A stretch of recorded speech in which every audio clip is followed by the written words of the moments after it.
Welcome back. We continue our special coverage of the RBI's monetary policy, and with us are Pranjal Bhandari, Chief Economist at HSBC, Soumya Kanti Ghosh, Group Chief Economic Advisor at SBI, and Kaustubh Gupta, Co-Head of Fixed Income at Aditya Birla Sun Life AMC. Pranjal, let me quickly start with you. I mean, the big hint the governor actually very clearly stated is, with inflation expected to remain benign, rates are going to remain low. I mean, going into this policy, the expectation was that perhaps we've reached, at least near the end of the rate cut cycle, one more rate cut at best. But even after getting this 25 basis point rate cut, it seems the markets have come to expect, that this is not the end. How did you read that? Yes, I think so. I think you're right. It's really the season of giving in the RBI. It seems, they've not just given you rate cuts, they've given you liquidity, and all of this comes, in December. We were not expecting it. We were expecting the rate cut, but we thought the liquidity will come probably, a few weeks down the line. But it's all come together very nicely.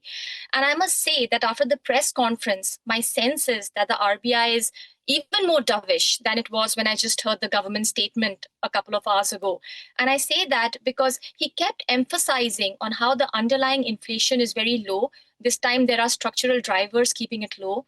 On growth, he did mention that some of the numbers could soften. He primarily spoke about exports, which I think hints that if we don't get a trade deal with the US in the next couple of months and our exports remain weak, then growth could be weak and there could be space for rate easing.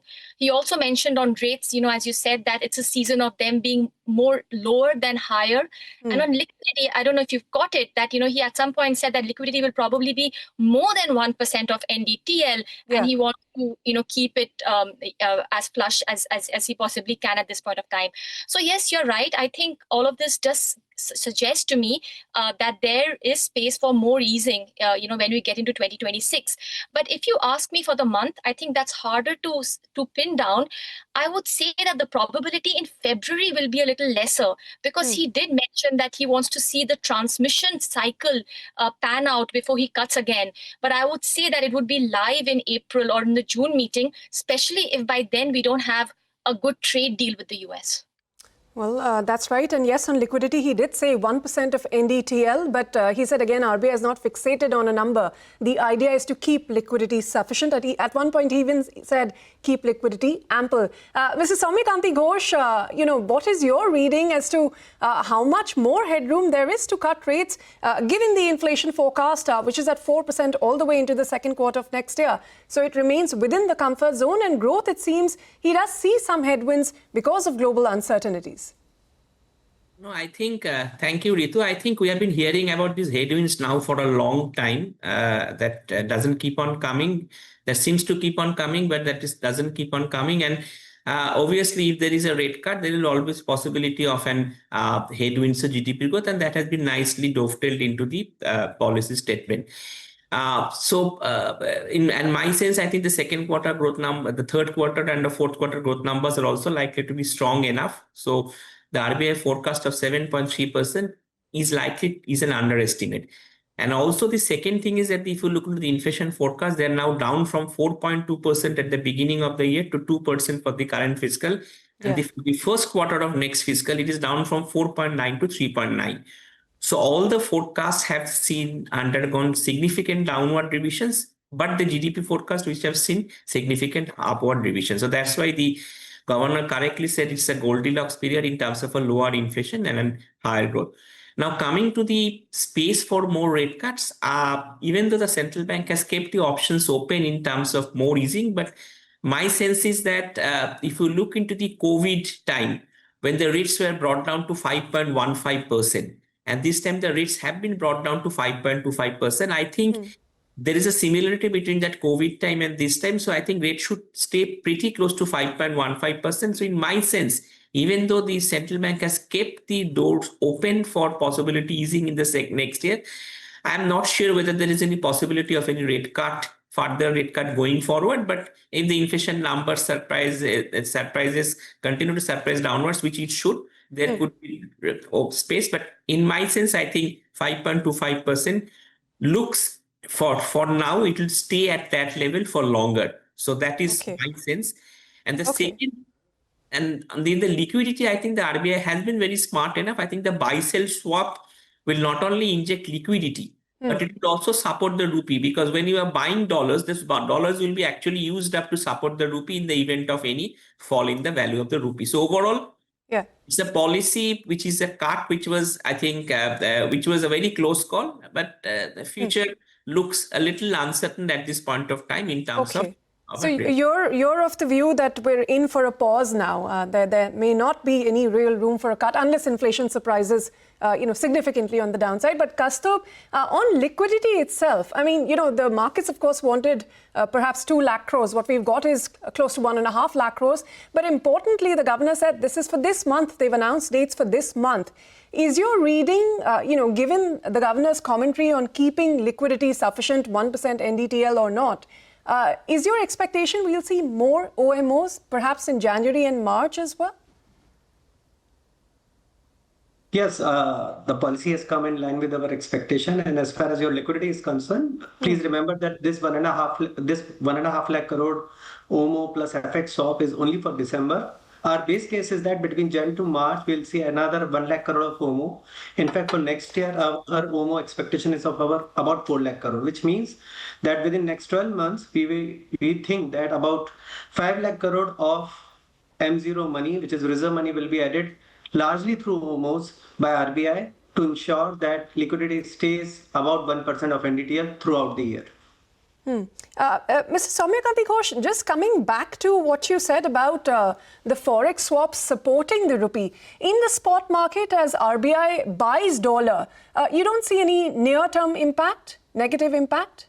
No, what I'm trying to say is that this buying dollars, basically this is a liquidity enhancement measure. So this is a primary objective, but the secondary objective, if you go through, is carefully. When you are buying dollars, you're actually accumulating the dollars also. So in future, if there is any pressure on the rupee, all this could be actually used in the spot market to intervene and stimulate the volatility in the value of the rupee. So that's the secondary purpose, but the primary purpose that the governor correctly said is liquidity management at this point of time. Okay, Kaustubh, very quickly, on the 10-year trajectory, what is your sense in the near term, given what we've heard from the governor? Look, Governor clearly spells out that he is looking for monetary policy transmission. And in our understanding, the transmission is just not sticking to overnight rates, but now the transmission will have to spread across the yield curve. Most of these OMOs will be concentrated between 7 to 10-year bucket, and which is why on a 10-year point, we do expect that they will trade closer to 6 quarter by March. We are also of the view that there is at least one more rate cut that should come in. Most of that rate easing will be front-loaded. And if that cut comes in, then we will be seeing that 10-year government yields touching closer to 6%. Okay, closer to 6%. Okay, that's a bit of an up move from here. But Pranjal, very quickly, what is your sense of where the landing rates could be, what the terminal policy rate could be? Mrs. Soumya Kanti Ghosh believes perhaps we've already seen the end of the cycle, whereas Kaustubh expects, maybe one more cut. Yeah, we also, believe that there is space for more easing, especially if it disappoints next year.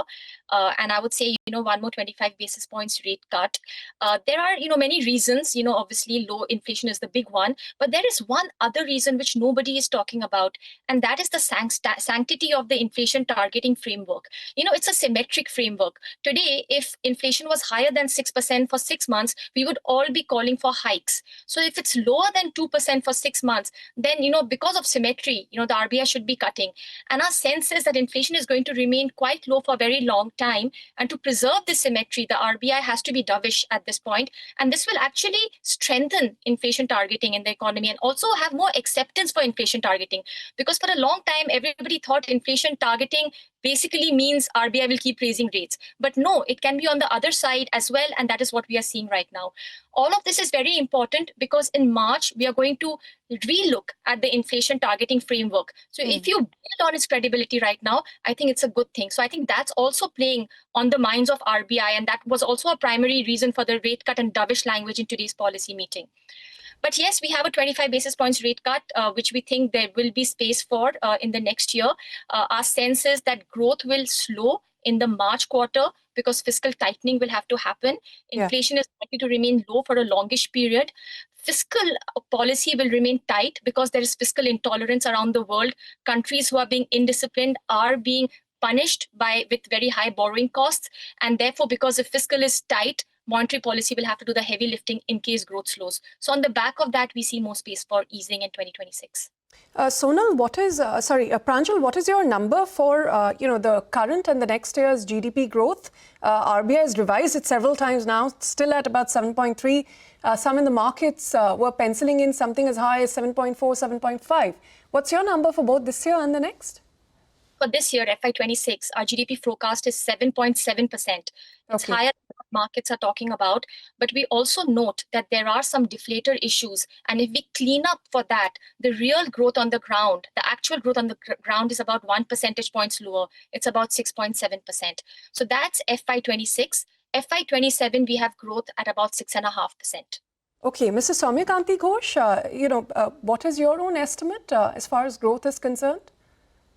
This year we are at 7.6% with a potential upside, and next year we're at 7%. But more importantly, the Q3 and the Q4 growth rate seems to be holding up, with Q4 is slightly lower than Q3, but they are still holding up over the 7% mark. Okay, even as far as inflation is concerned, of course, next year we won't have the statistical base effect advantage, but we've seen 5 revisions, I think, if I'm not wrong, so far to the CPI number for this year alone at 2% now. Mr. Soumya Kanti Ghosh, what is your number? Do you think we could go lower than 2%? I think, Ritu, there is one more revision coming to the inflation number in February, and this we have been talking for a long. The new CPI base, which will be introduced, that will actually shave off possibly 30 basis points from the headline number, because the food inflation is going to go down, and also this e-commerce will have a sobering impact. So from that perspective, if you add this, please note that these forecasts are based on the old CPI series. So if we take that into consideration, I think next year CPI forecast would be, we are at 3.4% for next year. So inflation is going to stay lower for longer for a long time. So that's why the central bank has given a guidance of a softer interest rate regime. So it's going to be a close call. But as of now, we believe that maybe this rate will stay for a longer period of time before any decision comes next year. Okay. Kaustubh, any additional takeaways from what you heard from the governor in this speech and thereafter in the press conference? Any more cues you could point out for us? Governor clearly come out and tick all right boxes as far as the communication and as far as action is concerned in terms of dovishness.